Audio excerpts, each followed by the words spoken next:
YouTube, happy Sunday, Dolly here again.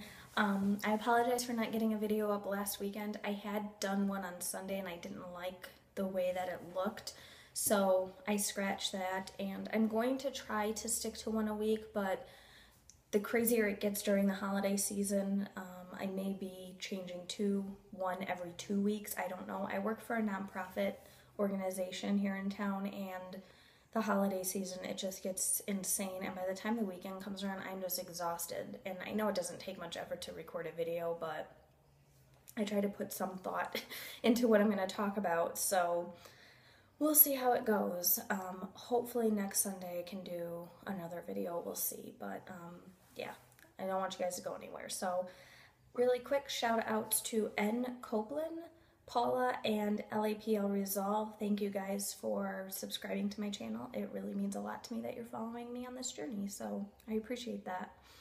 What I wanted to talk about today really quick was my prolactin levels. I had an endocrinology appointment on Monday, November 3rd, so that was like tomorrow. It'll be 2 weeks ago. Is that right? Yeah, it was a couple weeks ago. They took my blood, and the new doctor was okay. I probably could have just stuck with my original doctor, but it is what it is. I already switched, so too late now. He was okay, though. Just didn't exactly give me the warm and fuzzies right off the bat, but he did ask questions, and he did seem concerned that I wasn't getting pregnant, so that was good.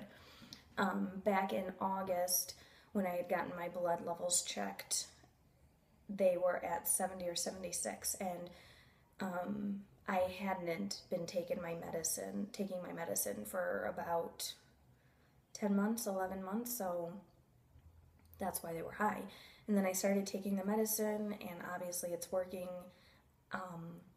I was taking the bromocriptine, or the cabergoline, I'm sorry. I was taking cabergoline for a couple of years, and that did work. However, I wasn't getting pregnant. And I've read on some infertility websites that bromocriptine, what I'm taking now, has been used as like an infertility drug for people with increased prolactin levels. So I've been taking it pretty regularly since August, and last weekend I did get the results from the blood test from my endocrinology. It's a long word. That appointment, and my blood levels are down to now 33. So that's really good. Or not my blood levels, my prolactin levels.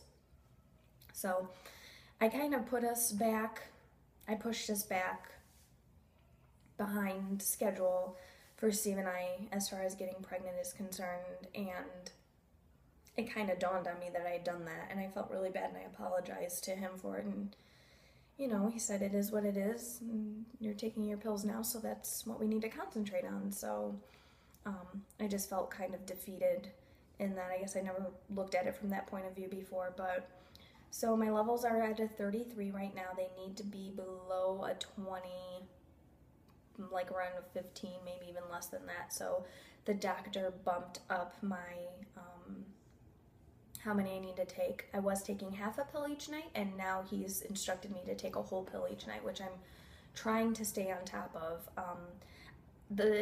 I was taking the pill right before bed, but you have to take it with a snack, and I'm usually not very hungry right before bed, so I wouldn't always take it. Like maybe I'd have a string cheese or something little like that, but I think I'm just going to start taking it with my dinner each night instead of right before bed. I think that would help me remember a little bit more. So we'll see how it goes. Hopefully, let's see, August, September, October, November, in about 3.5, 4 months of not even being completely consistent, I had cut my levels to more than half, so that's good. So with a whole pill each night, hopefully I can be at that 20 range by, gosh, the end of December. We'll see. So I don't know, with all that being said, I don't know if we're going to make an infertility appointment with the specialist right off the bat in January. We may try to give these pills a little bit of time to, because not only does it have to lower my levels, but then even a person with a regular cycle only has how much of a percentage of getting pregnant each month. So I think we might give it a little bit more time to see. I don't want to extend it too long, but I don't want to jump the gun either. I want my medication to do what it's supposed to do in my body to, to respond appropriately. So I did order the Moon Cup. I had talked about that in my last video. I ordered that today. And so hopefully I will be getting that by next weekend or so, or later on this week. I ordered it through Amazon. Let me see, what else do I want to talk about? That's really everything. Yeah, usually I'm better prepared, but I knew I needed to get a video out this week, so I just told my husband, like, I'm going to go and record really fast. So, and usually my videos are a lot longer. I tend to be a chatty Cathy, and right now it's at like almost 6 minutes, so I'm like, wow, this is really short for me, but I don't know if that's good or not. Oh, another bit of exciting news. My husband in February of this year bought a Mini Cooper. He had traded in our 94, or sold our 94 Jeep Wrangler because it was just not functioning properly anymore, and he's like, I need a new vehicle. So we were looking around at different cars, and this was before we had even planned on buying a new house and all that. And so I've always wanted an SUV, and he's not opposed to SUVs either, but he's been in love with Mini Coopers forever. We had one several years ago and had to trade it in because it was just too small and too expensive for us. We weren't very smart about it. And so now we decided, okay, we're going to do this the right way. So he went ahead and got a Mini Cooper.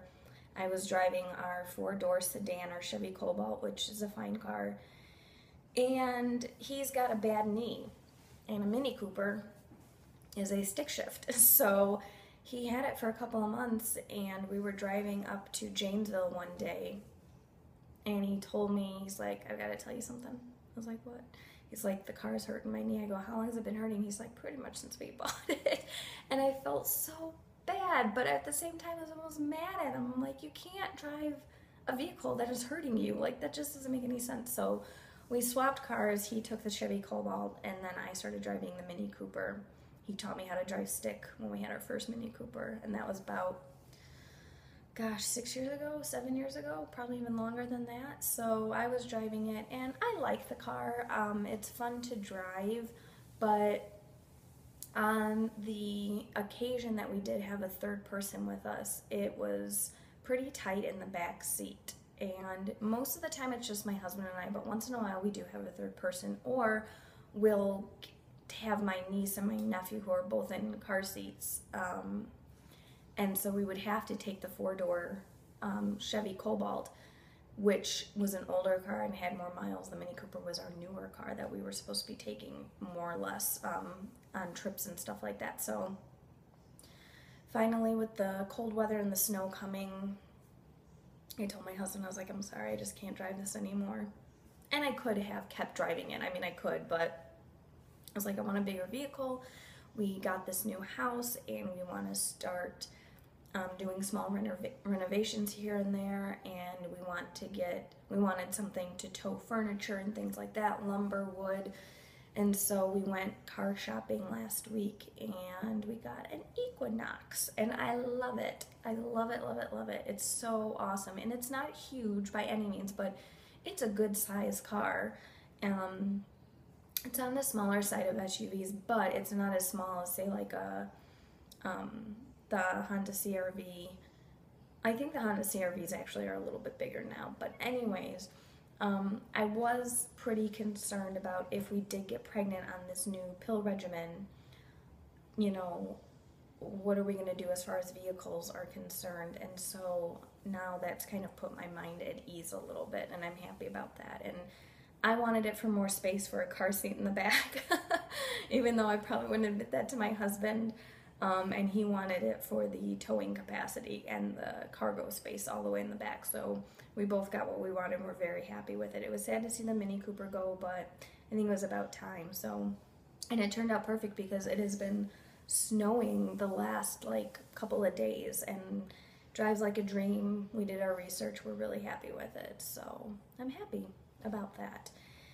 we'll see how this new pill regimen goes and see if anything happens in the next couple of months. And when I get that moon cup in the mail, I'll show you guys what it looks like and that stuff. And then also, while I'm sitting here and I've got these books in front of me, the Supernatural Childbirth, I've been really bad. I haven't been reading this or The Living with Thorns, but it is on my list of things to do. Yeah, it's just when you're so tired at the end of the day, you just want to sit and veg out and just, at least that's my personality and what I want to do. So I don't know if other people are like that or if I'm just a lazy bum, who knows, but I do want to read this. So, and then another thing while I'm thinking about it, I'm just like thinking of all these things I want to tell you about, but we were watching my niece and nephew last night because my sister and her husband went out to go see Blue Man Group. And my niece had a very slight fever. My sister had taken her to the doctor earlier in the day and they said it was low grade. It's just, you know, a cold. She's just sick. It just has to run its course. And so we went to a wedding last night where they were there as well, and she was warm, and then we came back home and she just felt like she was getting warmer and warmer, and she was just not happy. She wasn't sleeping right even though she was exhausted, and my heart broke for her because she was sick and miserable basically. And I told my husband, I was like, what are we gonna do when we have kids? Like, one, it hurt me that I couldn't make her more comfortable and I couldn't make her feel better. Finally, we did get some children's Tylenol at the drugstore and I gave her a little bit of that. But it was just awful. I don't know. When parents go through a major illness with their child, or I hear about these children being diagnosed with cancer, like, I could not wrap my head around that. Like, you can't, there's nothing you can do.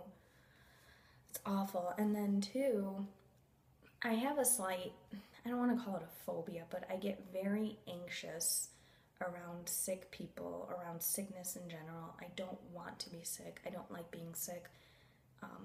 Throwing up is like, it's like the worst thing that could possibly ever happen to me. Like, I do have a phobia of that, and I can't explain it.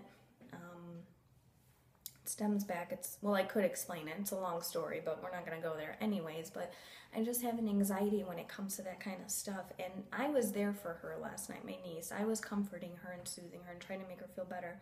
But then right as soon as they left, I took my multivitamin and I drank like that emergency stuff. And it's not emergency, it's a different brand, but I took it right away and I made my husband take it and his multivitamin, and I don't know, I told my husband, I was like, what am I going to do when our kids get sick? And he just laughs at me and he's like, it'll be fine. Like, you just have to go with it, you know, you're the mom.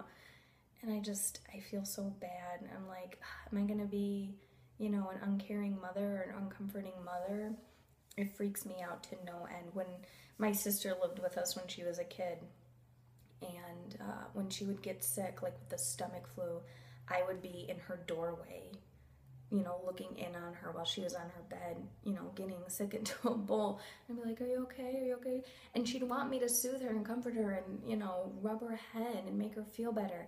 And my husband, every time my husband was the one who had to do it, I felt horrible. When my husband is sick, I completely distance myself. When I get sick, I go sleep on the couch. I don't want to be, it's just awful. So if you guys have any tips or tricks on how to get over that, I would really appreciate it, because it's going to be really interesting. And then when I get pregnant, if I have morning sickness, oh my gosh, it's going to be like the end of my world anyways. But so just some thoughts there. But yeah, I just really wanted to update you guys on my prolactin levels and let you know that there's good news there. So we'll see how it goes in the next couple months. Everybody enjoy the rest of their Sundays. Give this video a thumbs up if you liked it, and you have any questions or comments, please leave them below. Until next time, guys, have a good week. Bye.